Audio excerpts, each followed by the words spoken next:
Hi, good evening, Nevada, or good morning, I guess it's probably actually the morning. Yeah, good morning. If you're looking at us on Sunday morning or Monday morning, Right. still morning. Still. Yeah.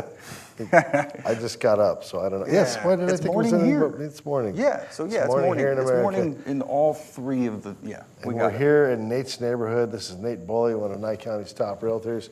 Hey, guys. I'm his lovely co-host and arm candy. He is lovely. I mean, come on. Come on. And look at the shirt, captain shirt. I know, I went a little more casual than normal today. Actually, I usually go with the white shirt, you know, the button down. Yeah, but we didn't look like we were trying to sell you guys funeral spaces or anything like that today, so. Yeah, I looked a little Sicilian just for a second. I don't mind that generally. But, yeah, that's okay. Down the road, maybe. Yeah, they make good sauce. Anyway. So, welcome to the show. Welcome to the Happy Sunday morning, happy Monday morning. What a crazy week we had with the weather going nuts, and just like the 100-year storm event. It kind of pointed out some things that we were talking about. Just as you're buying real estate around town, it might be good to know where it's likely that the water ends up. You know, kind of the flood zones. Yeah. Where did you so find we're going this? to get into some of these flood zones. This is a flood zone map. Excuse me. It is provided by, essentially by the city of Pahrump, the town of Pahrump. You can go down to the building department and you can request a copy. You're going to have to pay for it, but you can get a really big copy like we have in our office for like $200. It's huge, very detailed. But essentially here, you can also search for it online, but it is hard to find it here. So if you do need a copy of it and you just want to look, send me an email, shoot me a text, okay, nathanpboli@gmail.com. 775-513-2491. If you just want a copy, by all means, I'll shoot it your way. I'm not good at maps. What's the little meridian? Is that Highway 160? Where are we looking at here? No, well, so you've got a few different things that you're looking at here. That little line that goes across the bottom, that's the state line. Okay. That diagonal line. Oh, okay, okay. This is more like a state map.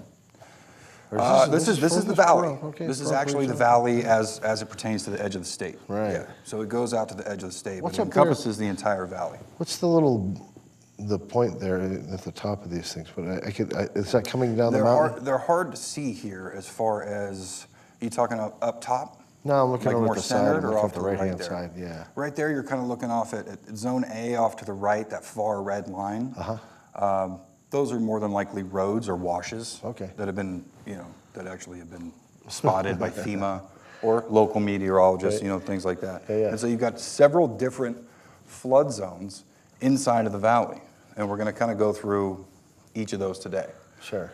So there's a good chunk of the valley there that's not in a flood zone, of course. Anything that you see there that is white, all white, not a flood zone. Generally safe. Yeah. Although consider that Zone X or Zone X unshaded. Right. And in that area, you got a once in 500-year chance of getting a really big storm that creates a flood. I was thinking that had to have been like a 1 in a, oh, here we go. Oh, hey, we jumped up, no worries.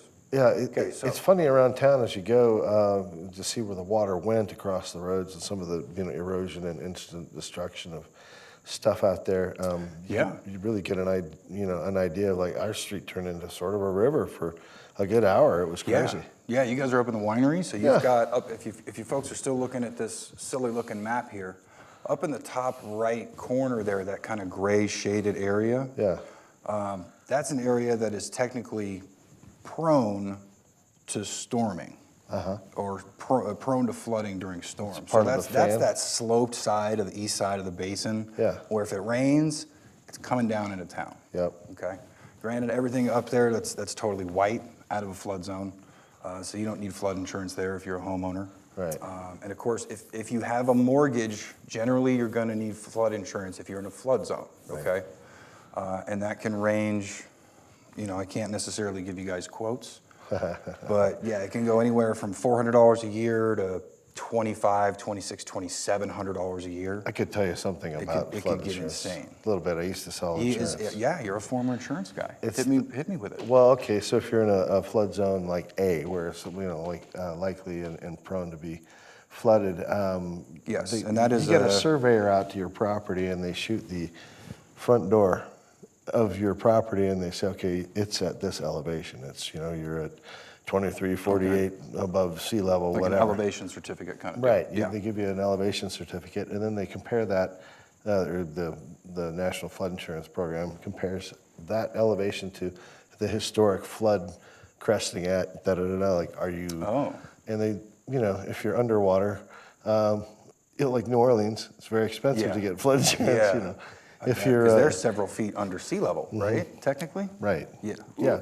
And if you get someplace like Pahrump where we're way above, I mean, you'd have to be building an ark before the water would get here, kind of deal.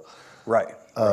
But in this case, when you get a big storm, right. But there's you not get a lot of water that runs. runoff. Yeah, that's what you get, the groundwater runoff. So. Yeah, and that's really it. You're not going to get, not necessarily flooding as you would expect in other areas.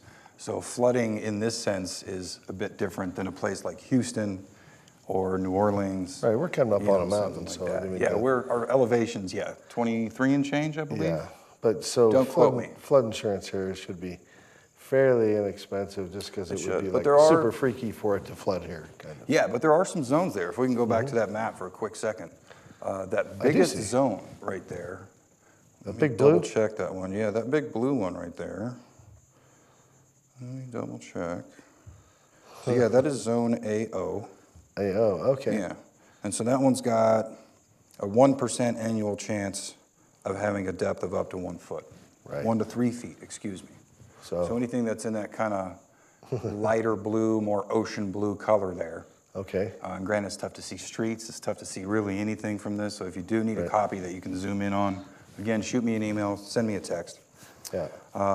And they're tougher to see on this map, but there are some little areas that are Just in a hole? very light blue. Really? Right? So you can see some on the left, way out at the west side of the valley. Nobody lives over I there. see one down on the lower right. One down the lower right, and there is a neighborhood there. You see that little neighborhood there is inside of that flood zone. And there's also one that runs down Gamebird. So in those flood zones, those are essentially the worst quote-unquote flood zones that we have in the valley as far as insurance cost goes, based on the flood map and all that other fun stuff. By the time we get to it, those folks in those neighborhoods tend to pay more for flood insurance. Right. And again, it's. But the elevation of your house does matter. That's right. it. Right. Because we were in Artesia touring a home yesterday. Yeah. Yep. Oh, good And there was- segue. yeah, I mean, there was no, and Artesia technically sits in that big blue area right there, I believe. But they're technically not in a flood zone because the builder went out of their way to raise up all the elevations of all the properties. Right, and you go the through whole some of the neighborhood. neighborhoods, and there's debris and rocks and everything on the street, and they're like Yeah, tearing out there was somebody's driveway. damage. Yeah, there were parts of roads that were missing. I mean, there were tons of people that lost trees that went into their homes. I mean, it was definitely a storm like I've never seen here. Not in Artesia. Being here 11, 12 years. I didn't see anything, did you? And yeah, when we drove through Artesia, it didn't look like that. When we drove through Mountain Falls, it didn't look like that because it's another elevated community. But the existence of Mountain Falls, sadly enough, is the reason for that light blue stripe down Gamebird, as far as I'm aware. Oh, is that right? Yeah, because when you elevate one neighborhood, all that water's got to go somewhere. Sheds somewhere. Yeah, it sheds. And the next neighborhood, essentially, once FEMA comes around and takes a look, I guess, they will, hey, look at that, you're in a new flood zone now, and there's nothing you can do about it. Yeah, so there are little tricky things about that, but you need somebody who knows the valley. You mean FEMA's less than helpful at times? Sure. Yeah. Yeah, I think that's totally fair to say. Yeah, all right. Yeah. I don't know. I'm not ashamed to say Just that. adjust your expectations, I guess. That might be the way to deal with it. Yeah, and that's really it. And granted, in the storm that we had, can we categorize that as a once in 100, once in 50 year? I mean, it seemed like it was pretty rare air that we were breathing there for a minute. It was really interesting, and I don't know. I would say it was a 100-year storm, but I'd have to go back 100 years and like. Yeah, he'd have to do like the whole meteorologist. And actually, I have to do my thing job. there. That would be. Yeah, he doesn't have that kind of time. He's messing around with me right here. Right. We're looking at real estate over in Artesia. Yeah. Hey, but that was pretty cool actually, and seeing our neighborhood, which a little less loosey-goosey, or a little more loosey-goosey with like regulations, but all our neighbors are pretty much built up. Yep. Yeah, and everybody's kind of built up right there because you're on that slope. So every builder is prepared for that. But granted, that's it. You're worried about your structure and your property, and everybody outside of that is, buena suerte, good luck. Yeah. So that's really it. It takes doing an entire neighborhood, to really change the outlay once big storms come in. But Right. again, you're just going to push it to another neighborhood. So, Right. and hey, we need water. We live in the desert. That's true. I think the Yeah. earth needed a drink, so. Yeah. You know, granted, I didn't scoop my hand down in it or anything. But, No. you know, there was a ton of water. I mean, I was remember tempted to- driving up the winery. I got a video that looked like it was a river itself. Yeah, we could have probably put that on here, but. Oh, I've caught fish in rivers that size. Yeah, That was goodness. crazy. Yeah. We should have got our fishing poles out. Yeah. Oh, never mind. Get some of those mountain fish. Yeah, And yeah. then, what was the deal? Did you see all the mini termites that came out afterwards? They were like this Yeah, that moth was a strange infestation. thing Yeah. too.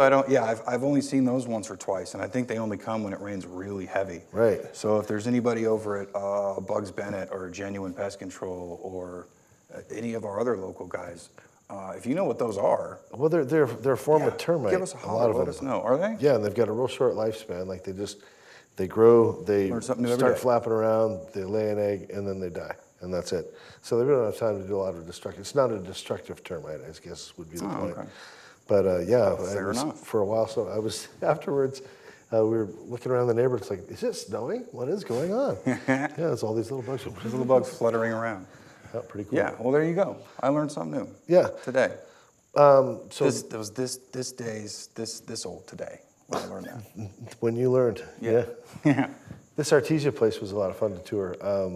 It's a great time. It was very clean. Mm-hmm. The layout was great. It was separated. It was spacious. Nice family home. Was yeah. it 3 bedrooms, 4 bedrooms? 4 bedroom, 4 bedrooms. 3 bath, and it just showed really well. They did a couple of things that I wouldn't even necessarily do or have my clients do with taste in things Right. as far as decor, but they came out amazing. Like once you actually set foot in front of some of these things, Right. like the wainscoting, I believe it's called, or wainscoting. Wayne's, yeah. When you put the paneling up on the wall like they did inside Right. in the living room. Oh, yeah. Yeah, a lot of times that just looks terrible, but they put it They made it work. together really well. Yeah, it matches the flooring, it flows. We spent a lot of time out in the yard too. The landscape was phenomenal. So I hope we captured some of those pictures. Yeah, we got quite a few of those. So once we get into, we're going to get into a break here, and then when we get back, we'll do the tour of the Fieldstone home. Fieldstone Home on part 2 of Nate's Neighborhood. Come on back, County. Come on back, Southern Nevada. See you in a moment. See ya.